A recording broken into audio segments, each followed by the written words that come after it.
Magandang araw kaibigan! Tuloy po kayo sa Felicidad's Channel. Sa mga kwento ng buhay at pag-ibig na hinalukay sa natatagong baul ni Felicidad. Pero bago po tayo magpatuloy, huwag niyo pong kalilimutan na i-like ang video, i-subscribe ang channel, at i-click ang notification bell para lagi kayong updated sa mga parating pa na upload.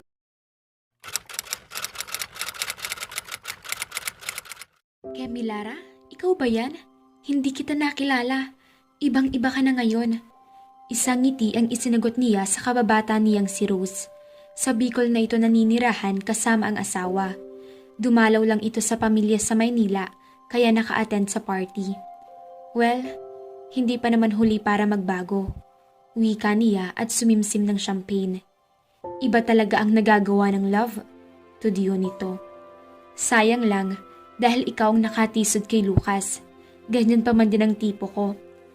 Kaagad naman ipinakita ni Kemilara ang kanyang engagement ring. Humalakhak lang si Rose. Of course! Marami pa namang gwapo rito. May kapatid ba siyang gwapo? Lahat ng mata ay nakatuto kay Kemilara noong gabing iyon. Hindi lang dahil gwapo ang kanyang mapapangasawa, kundi sa laki ng ipinagbago niya. Masaya siya dahil parang natanggap na ni Lola Nita ang bago niyang anyo. Alam na siguro nito na magkaiba sila ng nanay niya. After all, magaling naman itong mamili sa kanya. Bagay na bagay raw si Lucas. Hindi na rin ganoon ka-uptight ang kanyang lola. Lalo na at mukhang nag-e-enjoy ito habang isinasayaw ng isa sa mga miyembro ng banda. Kumusta naman aking magiging misis? Pagod na ba? Naglalambing na sabi ni Lucas. Hindi ako sanay makatanggap ng ganitong klaseng atensyon. Nahihiya tuloy ako. Halos lahat sa akin sila nakatingin. Pag-amin ni Kemilara, sa tingin niya ay wala namang masyado na nagbago sa kanya maliban sa kanyang buhok at pananamit. And I'm the envy of all the men in this room. Puno ng init ang mata ni Lucas habang nakatitig sa kanya. Pinaikot niya ang mga mata. Naiinggit sila dahil sobrang gwapo mo. Mali, dahil sobra sila nanghihinayang dahil una ka nilang nakilala, pero hindi ka naman nila pinapansin. Pero sorry sila dahil akin ka na ngayon at wala akong balak na ipinamigay ka sa iba. Dati pa naman siyang maganda. Kaya lamang, ngayon kahit anong ayos niya, alam ni Kemilara na may tiwala na si Lucas sa kanya at wala nang balak tumingin sa ibang lalaki ang babae. Namiss ko ba ang announcement ng engagement ninyo? Sabi ni David. Hindi makibon ni Kemilara ang kanyang katawan. You are late. Umungol ang bagong dating. Naharang ako sa office? O baka naman babayang nakaharang sa'yo. Biro ni Lucas. Isang makahulugang tingin ang ibinigay sa kanya ni David. Oh, well. Bumaba ang tingin nito sa singsing sa daliri ni Kemilara at umangat ang gilid ng mga labi. Nice ring. Tumangulang si Kemilara at uminom uli kung pwede lang ay iban si David sa party. He made her feel uncomfortable. Alam mo nga plano kong ibigay yan sa kanya noong concert, di ba? Pero hindi ka naman nakapunta sa concert. Wika ni David. Biglang dumagundong ang kaba sa dibdib ni Kemilara. Hindi kaya may kinalaman din si David sa biglaang interview kay Lucas para hindi makasama sa concert ang binata. How manipulative. Lalo siyang nairita kay David. Kaya ibinigay ko sa kanya nang makita kami sa wellness spa pagkaalis niya sa concert venue. Pagkikwento ni Lucas. Ikaw, kailan ka magkaka-girlfriend? Oras na para magseryoso sa pagde-date. Hindi ka na rin bumabata. You can't play much longer. Umungol si David. Huwag mo akong intindihin. Para kang ang mami ko kung magsalita. Samantanang kaparehas lang kita dati. Hinawakan ni Lucas ang kamay ni Kemilara. Well, I found one who's trustworthy enough. Maswerte ka, Lucas. Pwede ko bang isayaw si Kemilara? Lumunok si Kemilara, nanlamig ang buong katawan. Mahigpit niyang hinawakan ng kamay ni Lucas. Gusto niyang tumanggi. May bahid ng takot siyang tumingin kay Lucas. Si Lucas, please say no. Sabihin mo na ayaw mong mawala ako sa tabi mo. Okay lang. Malaki na ang tiwala sa kanya ni Lucas. Kaya ito pa mismo ang nagbigay ng kamay niya kay David. Nakakaramdam siya ng takot. Gusto na niyang magpanik. Walang alam si Lucas na ibinigay siya nito sa isang traidor. Nanigas ang katawan ni Kamilara nang hapitin siya ni David sa baywang. Nanigas siya habang isinasayaw nito at tinitiyak niyang hindi magdidikit ang mga katawan nila. Maisip lang ni Kamilara ang mga panahon na itinuring niyang kaibigan si David. Pagkatapos ay may mali siya pala rito. Ang ganda mo ngayon. Nasabi na yan sa akin ni Lucas. Inilapit nito ang bibig sa tainga niya. Magtana na tayo. Nanlaki ang mga mata ni Kamilara at nayayamot na tumingin kay David. What? Ano bang sinasabi mo? Pinipigilan niyang magalit ng todo at ayaw niya ring sirain ng party niya mismo. May saltik yata ito sa ulo. Iwan mo na si Lucas. Marrying him will be a big mistake. Pasensya ka. Si Lucas ang mahal ko at hindi ikaw na isang traidor na kaibigan. Siya ang mahal ko at hindi kita mahal. Mariin niyang wika. Kaya tigilan mo na ito. Hindi mo ba pinangarap na ikaw naman ang mahalin? Hanggang kailan ka magtitiis na laging ikaw ang nagmamahal? I can make you love me. Mas posible iyon kaysa mahalin ka ni Lucas. Hindi mangyayari yon. Masaya ako kapag kasama ko siya. Darating ang panahon na mapapagod ang puso mo na laging ikaw ang magmamahal, na kahit siya ang kasama mo ay ibang babae naman ang nasa puso niya. Sa palagay mo ba? Masaya ka pa pagdating ng panahong iyon? Daig pa niya ang nakatanggap ng mag-asawang sampal buhat kay David. Hanggang kailan nga ba siya magtitiis na hindi siya mahal ni Lucas? Dapat nga ba niyang pakinggan si David? Dapat ba niyang hayaan na papasukin sa buhay niya ang taong tunay na nagmamahal sa kanya, kahit hindi naman niya mahal? Pero kaya ba niyang traidorin at iwan si Lucas? Alam niya, hindi rin siya magiging masaya kapag sinaktan niya si Lucas para lamang kay David. Kaya rin ba niyang mahalin si David? Biglang napangiti si Kamilara nang makita niya si Lucas na papalapit sa kanila ni David.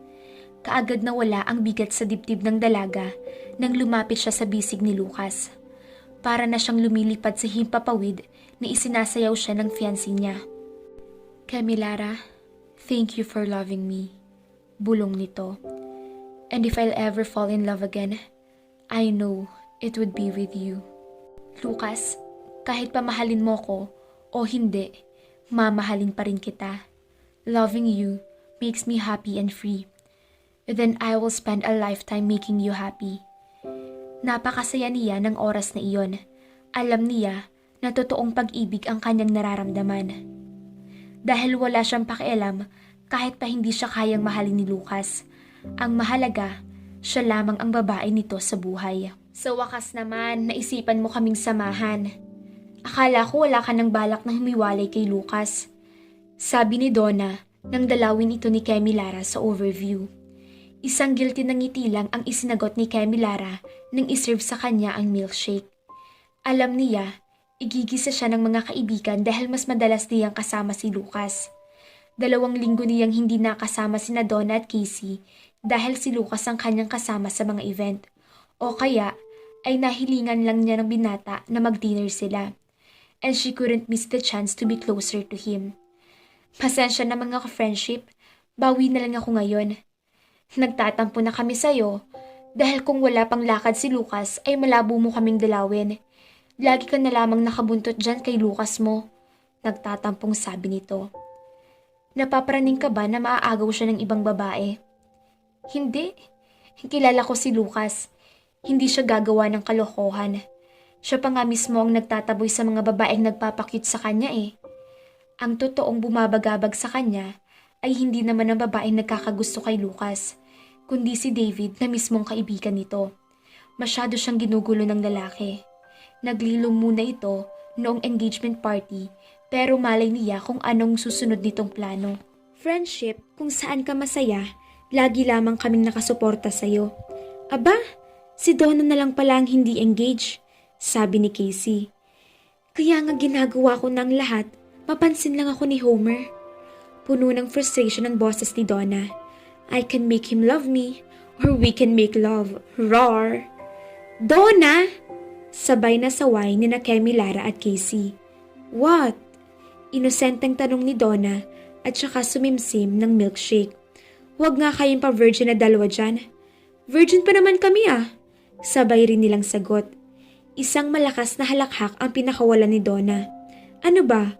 Oras na para ma-expose kayo sa world of sensuality. Makasensuality ka dyan? Virgin ka naman. Pambabara ni Lara kay Donna. Pero hindi naman ako inosente. Hindi ko maaakit si Homer kung wala akong alam doon. Ichututor ko pa kayo kung gusto ninyo. Never mind. Pakwelang sagot nina at nagkasundo sila na tingnan uli ang menu para sa hapunan. Namimili sila ng design ng wedding gown ni Lara nang biglang may tumunog sa kanyang cellphone. Isang picture sa messenger galing kay David. Picture ni Lucas may kausap na babae habang nasa bar. Isa pang picture na naka-abrisyete ang babae kay Lucas at parang intimate. Hindi niya alam kung ganoon nga o sadyang ginawan lang ng malisosyong anggulo para galitin siya. Nagring ang kanyang cellphone. Tumatawag si David. Ayaw na sana niyang kausapin ng lalaki pero mukhang hindi maiiwasan. The picture annoyed her curiosity. Nakita mo ng pictures? Sabi nitong may himig na pagkasabik sa boses na parang nakakaaliw ang mga ipinadalang larawan. Malamang enjoy na enjoy si David kasi alam nito na nasasaktan siya. Anong ibig sabihin nito? Tanong niya sa malamig na boses. Siya ang ex-girlfriend ni Lucas na si Janice. Nagkayayaan ng ibang kaibigan namin sa bar ni Janice. Nagkita sila and the rest is history. As you can see, mukhang interesado si Lucas sa kung ano mang sasabihin sa kanya. Huminga ng malalim si Lara. I'm sure, ikaw ang nagdala sa kanya sa bar na iyan. Hindi ah, si Limuel ang nagdala sa amin dito sa bar. Ano bang gusto mong mangyari? Galit na sabi ni Lara. Ayokong magmukha kang tanga. You know how much I care for you. Hindi ko matanggap na habang nagpapakamartir ka at hinihintay mo si Lucas na mahalin ka, heto siya, kasama ang ex-girlfriend niya. And who knows what will happen after this. Isang thank you lang, okay na sa akin. Biglang sumakit ang kanyang ulo. Alam niyang may tiwala siya kay Lucas, pero kay Janice, wala. Hindi pwedeng magkalapit muli ang dalawa. Kailangan niyang gumawa ng paraan. Ngayon, kanya na si Lucas, walang pwedeng makasira sa kanilang dalawa. Nasaan kayo ngayon? I will send you the address. Halatang masaya ang boses ni David na para bang nanalo sa loto. Ano iyon? Tanong ni Donna. Gusto ba ninyong magbar? Tanong ni Lara. Magbar? Para mag-enjoy o para sumugod sa gera? Mukha kasing may gulo. Nag-aalalang wika ni Casey. Depende sa maaabutan ko, sabi ni Lara at tumayo. Are you coming with me? Oo. Sabay na sagot ni Donna at Casey na parehong bakas ang pag-aalala sa muka. Ako na ang magmamaneho, sabi ni Donna. Kotse ko na ang dadalhin ko. Ano bang nangyari? Tanong ni Casey nang bumabiyahe na sila na papangayari ng dating nobya ni Lucas na si Janice. Ikunento ni Lara ang tungkol sa mga larawang natanggap niya. Hindi na lang niya binanggit mismo na si David ang nagpadala at hindi na niya binuksan pa ang intensyon ng lalaki dahil tiyak na haba ang usapan. Relax ka lang, huwag kang gagawa ng eskandalo, sabi ni Casey. Huwag kang gagawa ng eksena, ako ang bahala sa iyo. Sasabunutan kong babaeng iyon kapag nakita ko siyang nakalingkis kay Lucas, sabi ni Donna. Hindi naman pwede na matapos niyang iwanan si Lucas na para bang basahan ay bigla niyang pupulutin. Tama ka dyan, Donna. Saway ni Casey. Gusto mo bang ma-turn off sa'yo si Homer kapag nalamang nakikipagbabag ka sa bar? Isang sapak lang, pwede ba? O isang sabunot? Nakangising hirit pa ni Donna. Huminga ng malalim si Lara. Hindi naman ako pupunta roon para makipag-away. Gusto ko lang makita ang babaeng iyon. Aalamin ko lang kung may gusto pa rin siya kay Lucas dahil hindi siya papayag na muli nitong saktan si Lucas. May kadiliman sa loob ng bar. Pilit niyang hinahanap ang grupo ni na Lucas. Sabi ni David, nasa may bar counter daw si Lucas. Tama ang sinabi ni David. Doon nga niya nasulyapan si Lucas, kausap ang babaeng kasama sa picture. Kaagad siyang sinalubong ni David. Kamilara, anong ginagawa niyo rito? Tiningnan lang niya ang lalaki. Ang kapal ng muka, akala mo'y isang inosente pero traidor naman sa kaibigan. Ginagawa ang lahat, masira lamang si Lucas. Pumunta kami dito para mag-enjoy, sabi ni Donna habang umiindak. Excuse me, sabi ni Kamilara at nilagpasan si David. Nakatalikod si Lucas sa direksyon niya at mukhang ang tunay nilang pakay ay abala pa rin sa pakikipag-usap kay Janice. Lucas! Napatingin sa kanya si Lucas. Kamilara, what are you doing here? Tanong nito at mabilis na tumayo. Parang biglang naduwag si Kamilara nang makita ang babae. Mukha itong Diyosa sa kagandahan. Parang binundol ang dibdib ni Kamilara sa sobrang insecurity. Ganitong kaganda ang dating nobya ni Lucas. Kahit na malaki na ang pagbabago sa kanyang itsura at pananamit, alam niyang mukha pa rin siyang nene kapag idinikit kay Janice. Magmumukha lang siyang tagapunas ng sapatos nito. Kaagad siyang hinalikan at inakbayan ni Lucas. May sasabihin sana si Lucas nang biglang lumapit ang babae sa kanya. Hello! Ikaw siguro ang future bride. Congratulations! I'm Janice, Lucas' old friend and the owner of the bar. Palakaibigan ng tono nito at nakangiting inabot ang kamay sa kanya. I'm Kamilara, nasabi niya. Narinig niyang ipinakilala ni David si Casey at Donna. May gusto ba kayong inumin? May treat, nakangiting sabi ni Janice. Natutuwa naman ako dahil napadalaw ang girlfriend ni Lucas at ang mga kaibigan niya. Hindi na kami magtatagal. Wika ni Lucas sa malamig na boses. Kadarating lang namin. Bakit aalis na agad tayo? Mukhang cool naman dito. Ituloy lang ninyong pag-uusap ninyo. Sabi ni Kamilara nang matagpuan ng boses. Ano bang pinag-uusapan ni na Lucas at Janice na kailangang matigil nang dumating siya? Aalis na tayo. It's already late. Wika ni Lucas sa mas mabigat na boses. Hindi ko naman kayo mapipigilan kung gusto talaga ninyong umalis. Nice meeting you girls, especially the future bride, sabi ni Janice sa masayang boses at nagbeso sa kanya. Good luck with the wedding.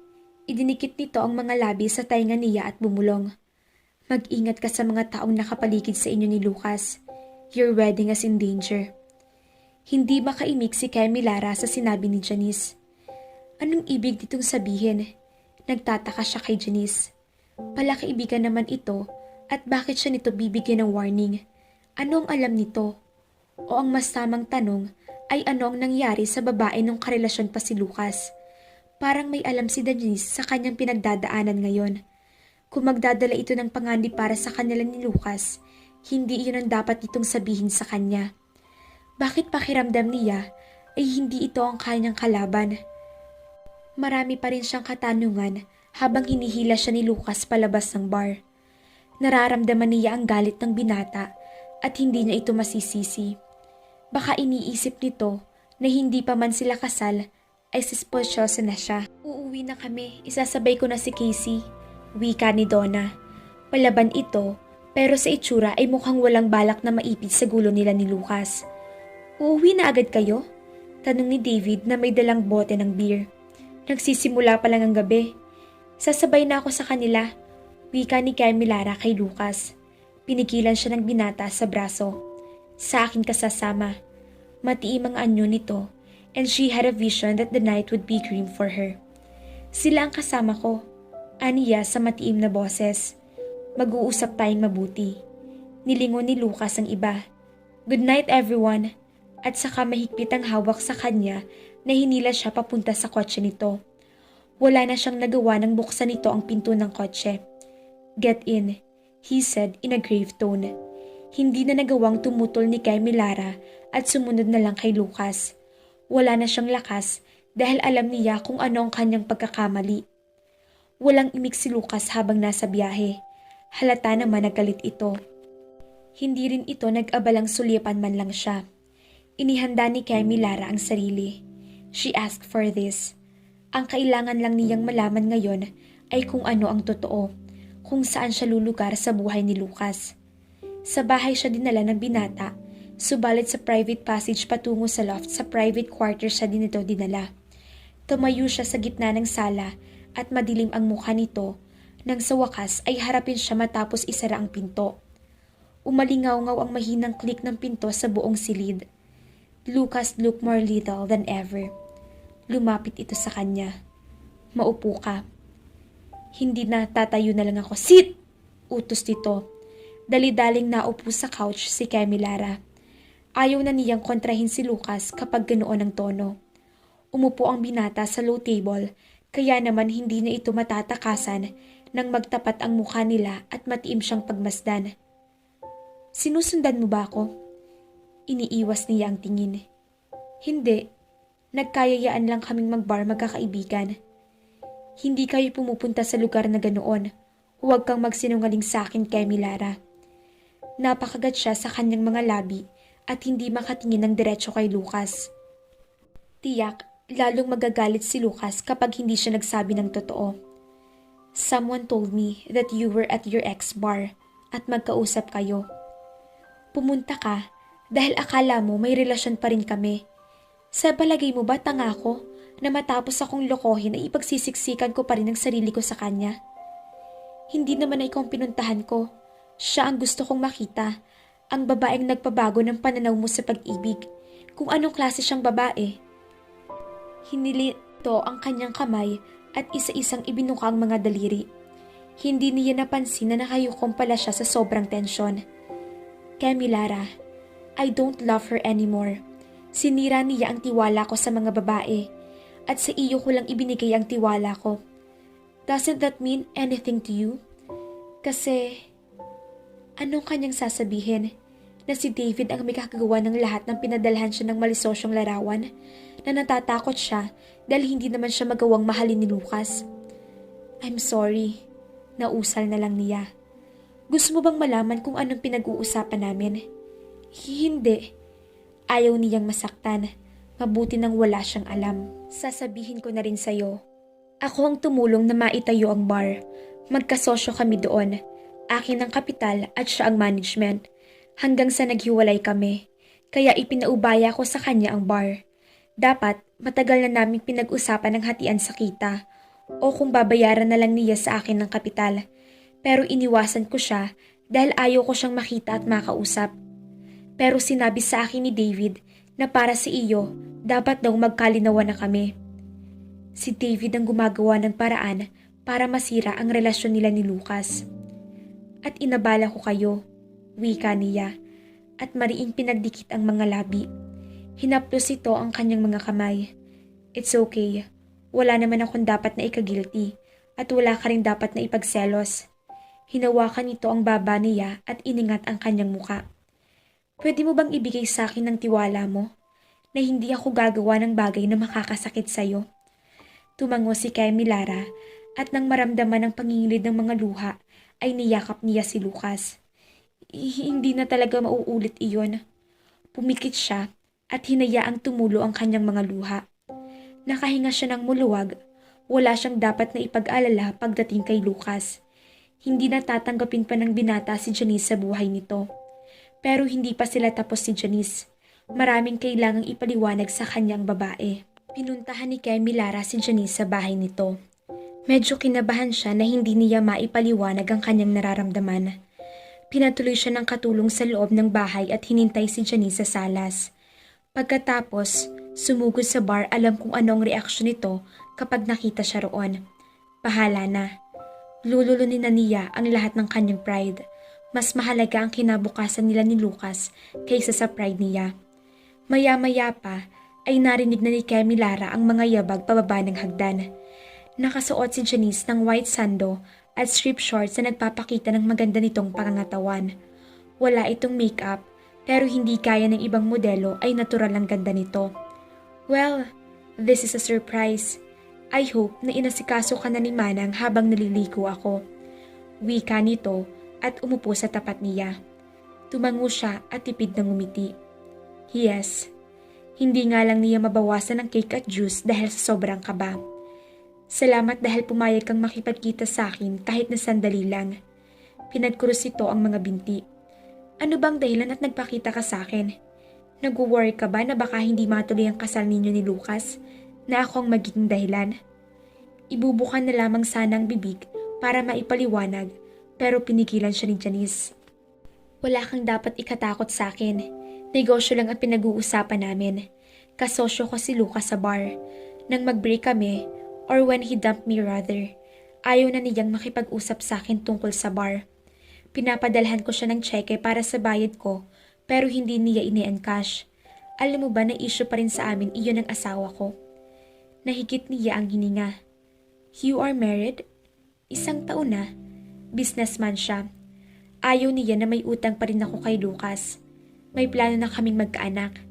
Gusto ko na magkaayos na kami ni Lucas, lalo na't ikakasal na siya.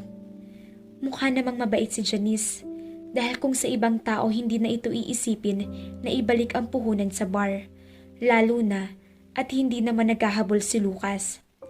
Bigla niyang nahagip ang braso ng juice at napalagok ng konti. Hindi naman sa nangyari sa bar ang ipinunta ko dito. Tungkol sa sinabi mo sa akin, sa tao sa paligid na sisira sa kasal namin ni Lucas. Kung pwede sanang malaman ng reason, bakit kayo naghiwalay ni Lucas? Aniya sa matatag na boses. Biglang napaupo ng ayos si Janice at naging seryoso. Siguro ang dami mo nang naririnig na masasama laban sa akin, lalo na't galing kay Lucas. Sa maniwalat ka sa hindi, minahal ko siya. Hindi ako tumangin sa ibang lalaki habang boyfriend ko siya. Yes, I had a wild past. Pero nang makilala ko si Lucas, alam kong siya na ang lalaking pakakasalan ko. Napakunot noon si Kamilara. Kung pag-iisipan mong mabuti, hindi tatagal ng ilang taon ang relasyon ng mga ito kung hindi nila mahal ang isa't isa. At napakahirap magpanggap na gusto mo ang isang tao. Anong nangyari?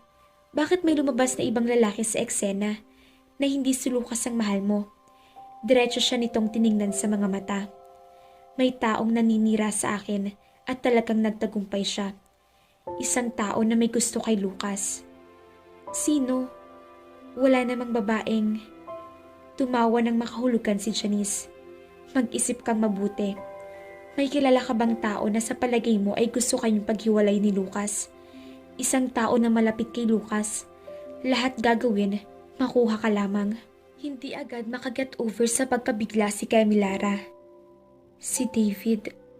Mahina niyang usal. Ikaw rin? Ibig sabihin, tama pala ang hinala ko, na ginagawa na niya ang lahat para paghiwalayin kayong dalawa.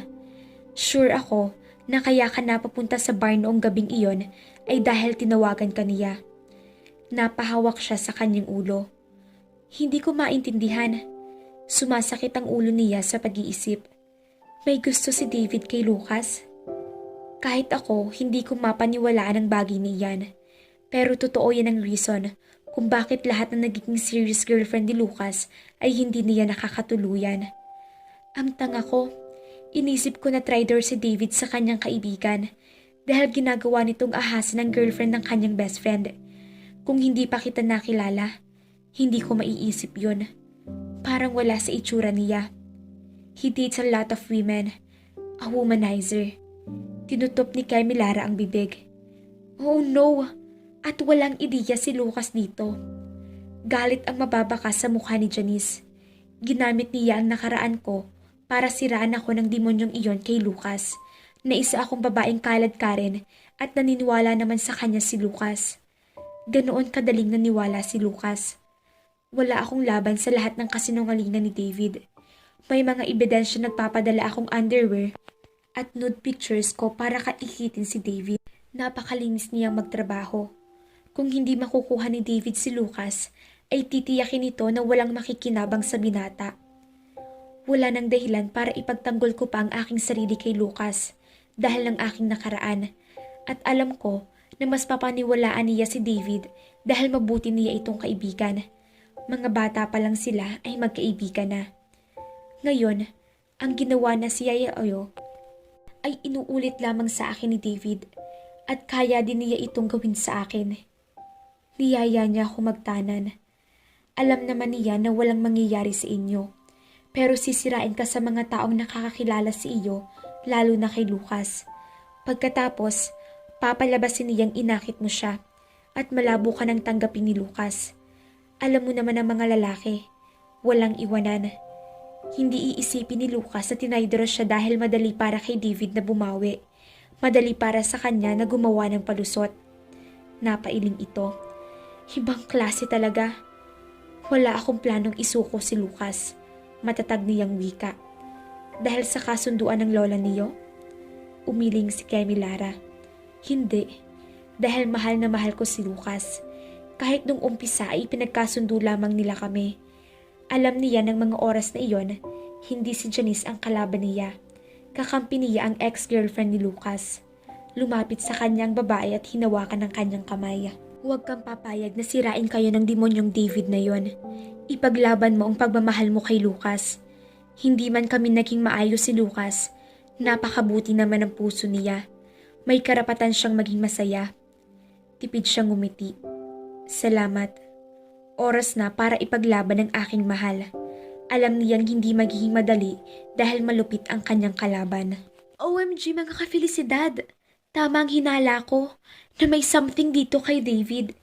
Pero nakakashock, diba? Akala natin si Kemilara ang gusto nito. Nagkamali ang ating bida. Si Lucas ang gusto. Isa palang bakla si David.